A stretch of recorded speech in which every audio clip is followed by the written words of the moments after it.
In the heart of San Luis, Aurora, the Alay Kabuhayan program continues to uplift communities through skills training and livelihood development. This initiative, in collaboration with the School of Industrial Technology Ascot and the local government unit of San Luis, empowers youth, single parents, out-of-school youth and senior citizens with hands-on training in pineapple tart making, enhancing both food technology and agricultural sustainability.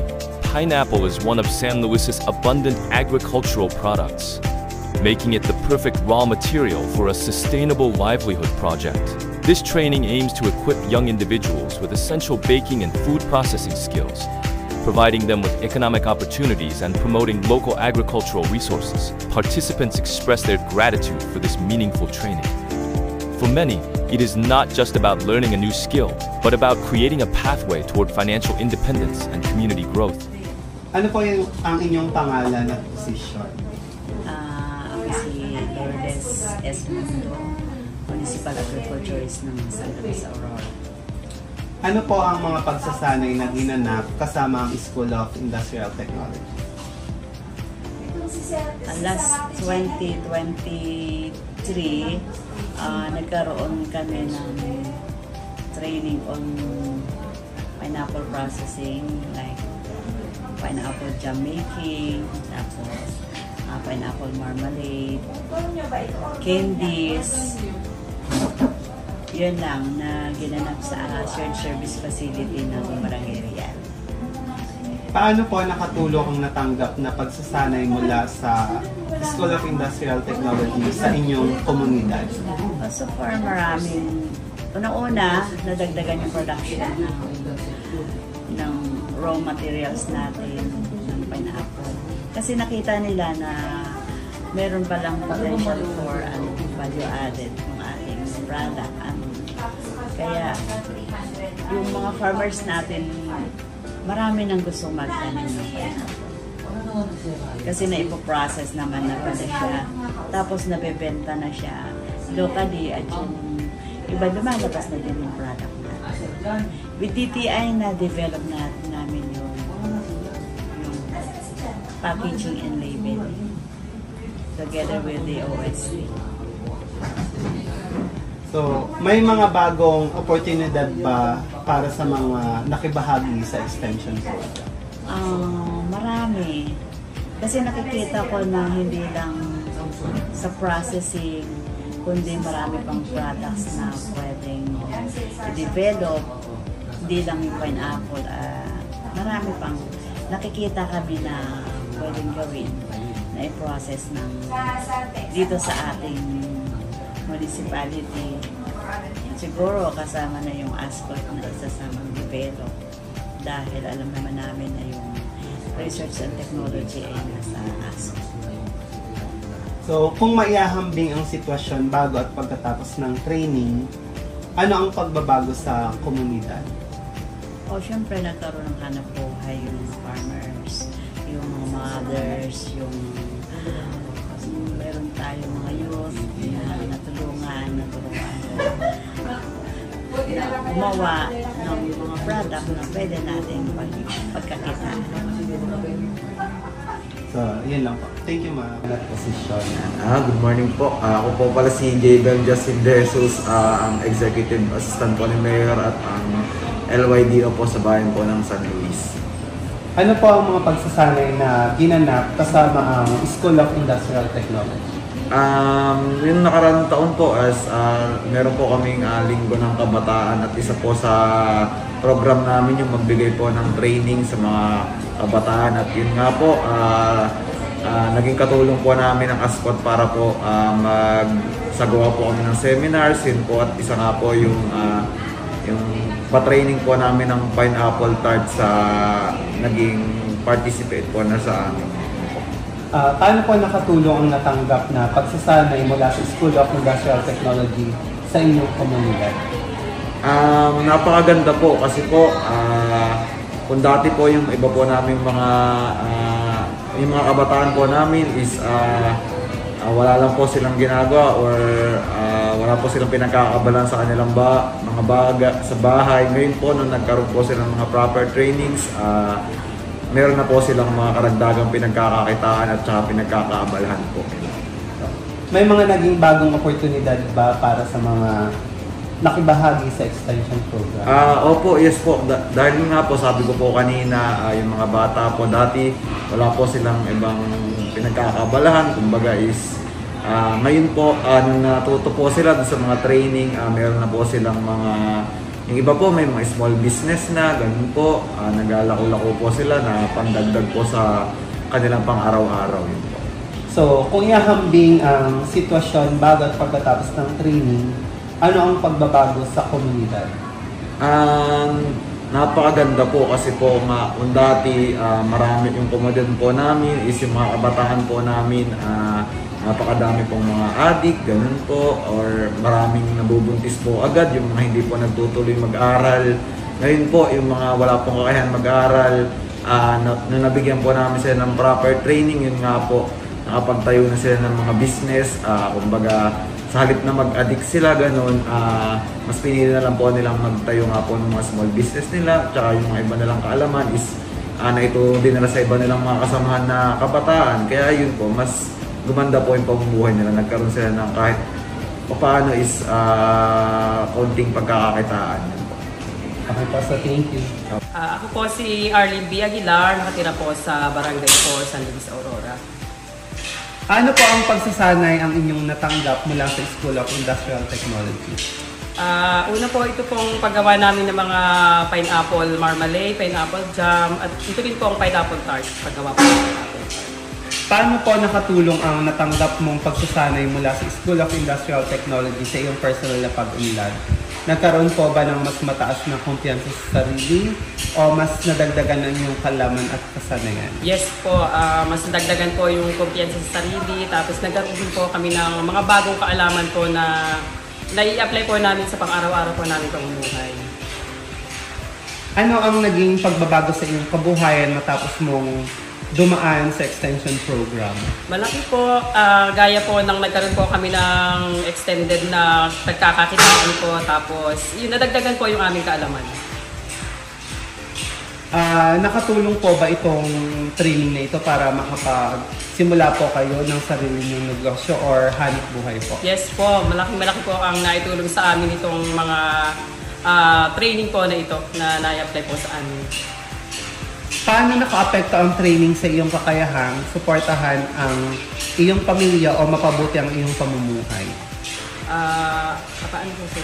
Nakatulong po ba ito sa pag-aaral ng inyong anak o sa pang-araw-araw na gastusin o iba pang pangangailangan po sa inyo? Pareho po nakatulong unang-una po sa hanap buhay namin kasi nadagdagan po kasi yung kita namin, tapos nakakatulong din po siya at the same time pag nakabenta po kami, naitulong po sa pang-araw-araw namin gastusin. Kumbaga, kasi meron po akong mga pinag-aaral na anak ko din po sa kanilang sarili.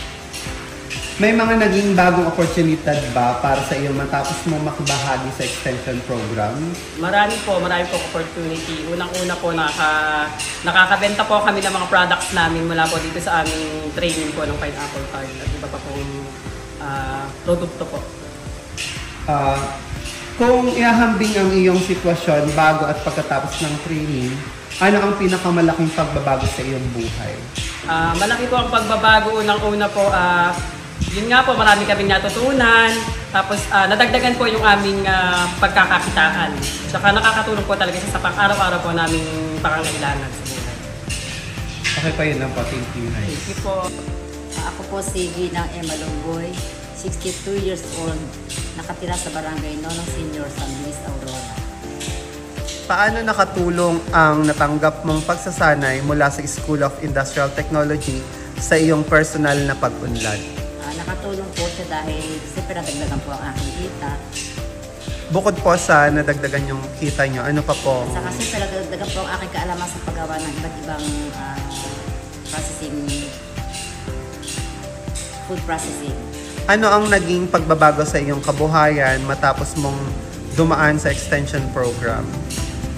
Bali sa nabago sa akin noong una, siyempre wala kaming kita. Tapos nung nag-aral nga po kami ng tart making, nakakapagtinda din na kami. So nadagdagan po yung aking mga pang-araw-araw na pang-dagdag sa akin pandi ng mga kabuhayan.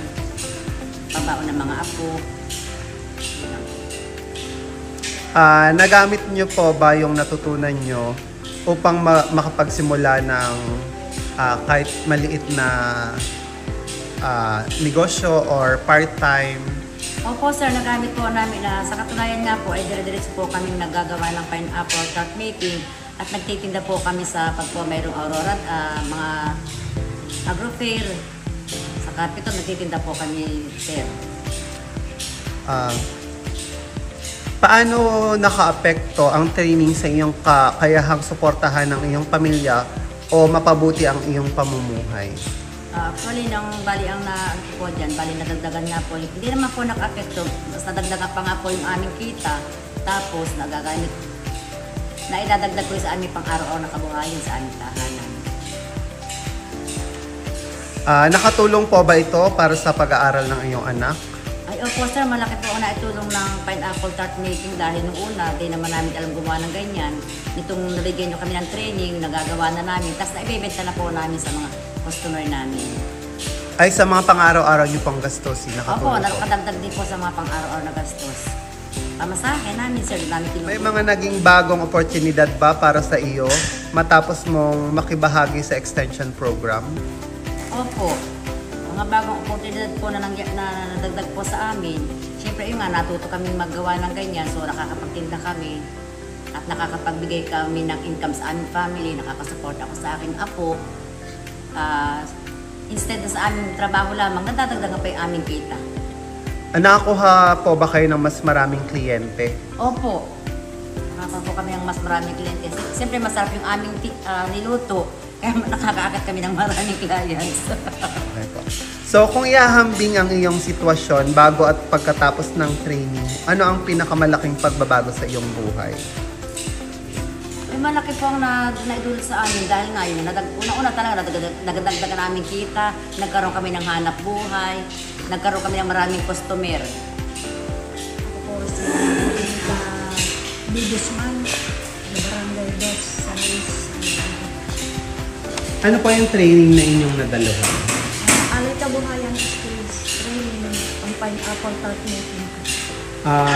Base po sa training na inyong nadaluhan sa Industrial Technology, paano po nakatulong ang natanggap mong pagsasanay mula sa School of Industrial Technology sa iyo pong personal na pag-unlad? Kahit paano ay, halimbawa may handaan, may gardeyan, hindi mo na kailangan mag-order pa. Pwede ka nang gumawa ng sarili mo. Nakadagdag po ba ito sa inyong kaalaman sa mga pagpuproduce po ng mga product dito po sa San Luis? Ay, malaking bagay po. Ano ang naging pagbabago sa iyong kabuhayan matapos mong dumaan sa extension program? So nagkaroon po ba kayo ng additional kita bukod sa pinagkakakitaan nyo dati? Ay, nakadagdag naman din po. Dati po, ano po yung pinagkukunan yung ng kita? Gulay-gulay. After po nyo, ngayon po ay nakatulong po ba yung paggawa nyo ng pineapple tart para magkaroon ng additional income? Ay, nakakatulong. Paano po naka-apekto ang training sa iyong kakayahang suportahan ng iyong pamilya o mapabuti ang iyong pamumuhay? Ay, oo, nakatulong po. Malaking bagay. So, may mga naging bagong oportunidad ba para sa iyo matapos mo makibahagi sa extension program? Ay, mga dumadagdag naman po. Nagamit mo po ba yung training na binigay po ng Industrial Technology? Okay. Paano niyo po siya nagamit? Ay, halimbawa po, yung kaalaman mo, pwede mo i-apply. Magagamitin mo po sa... Paano niyo po nagamit yung pineapple tart? Nakapagtinda na po ba kayo ngayon?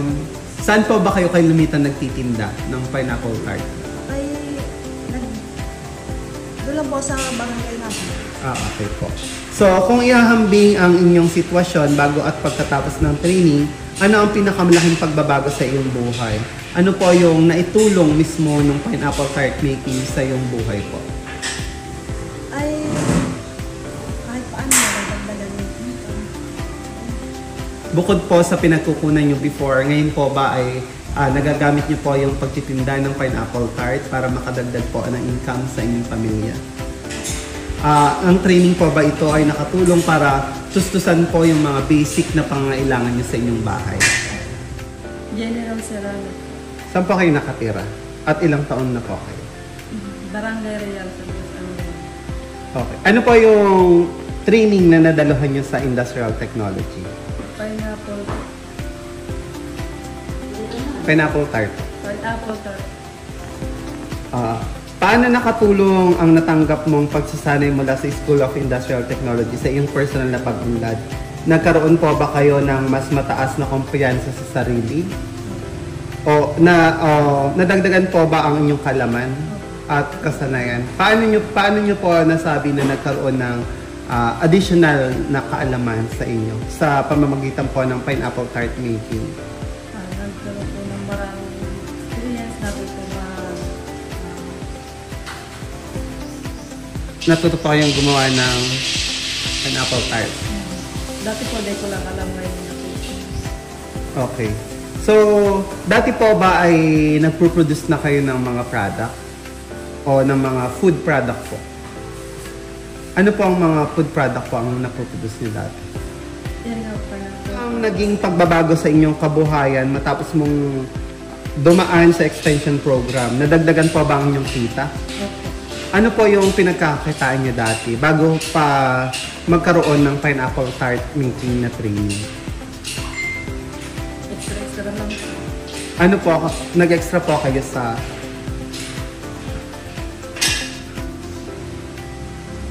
Ako po ay solo parent pero marami po talaga. Ano po, as a solo parent po, ano po yung pinagkukunan niyo po ng kit? Maglaba, magbukid, mahigaan ng gulay. Okay po. So, ngayon po, dahil may kaalaman, dahil po umattend po kayo sa pineapple tart making, nakatulong po ba ito para magkaroon pa kayo ng extra income bukod sa mga pinagkakitaan niyo before? So, paano po naka-apekto ang training sa inyong kakayahang suportahan ng inyong pamilya o mapabuti ang inyong pamumuhay? So, meron po ba kayong anak? Okay. Nakatulong po ba ang pineapple tart making na pagtitinda niyo po ng pineapple tart upang makatulong po, upang tustusan ng pag-aaral ng iyong anak? Nakatulong din po ba ito para sa mga pang-araw-araw ng buhay? May mga naging bagong oportunidad ba para sa iyo matapos mong makibahagi sa extension program? Nakahanap po ba kayo ng extra na pagkakakitaan? Nakakuha po ba kayo ng mas maraming kliyente ngayon after ng training? So, kung ihahambing nyo po ang inyong sitwasyon nung bago pa po kayo umattend sa training at ngayon, ano na po yung naging improvement sa buhay nyo? Natutusan ko na po pangailangan ng mga anak. Aside po sa natutususan nyo pa ang mga pangangailangan, ang basic needs po ng mga anak nyo, ay sa pong sarili, nakatulong po ba ang training? The success of Alay Kabuhayan pineapple tart making reflects the power of community collaboration and skills development. With continuous support from ASCOT, Algiu San Luis, and the Municipal Agriculture Office, we aim to expand this program and open more livelihood opportunities in the future. Together, we build a sustainable and progressive community.